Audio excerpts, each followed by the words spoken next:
மாட்டு வண்டியை கொத்தி விறகாக்கிய ஓர் ஊரிலே நெருப்பிருந்தது, அடுப்பிருக்கவில்லை.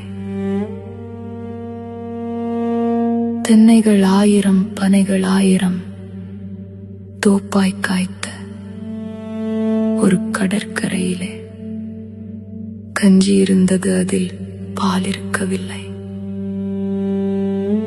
மலத்துக்கும் பிணத்துக்கும் விலகி நடந்த ஒரு நெய்தல் நிலத்திலே கடல் இருந்தது, படகிருந்தது, மீன் இருக்கவில்லை.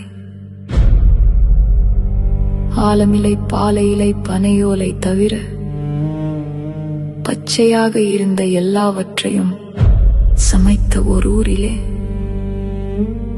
கஞ்சி இருந்தது, வாய்ப்பன் இருந்தது, பசி இருக்கவில்லை. நீரிலே தொடங்கி நீரேரியில் முடிந்த ஒரு போரிலே கடைசி 3 நாட்களும் நீர் இருக்கவில்லை, தாகம் இருந்தது.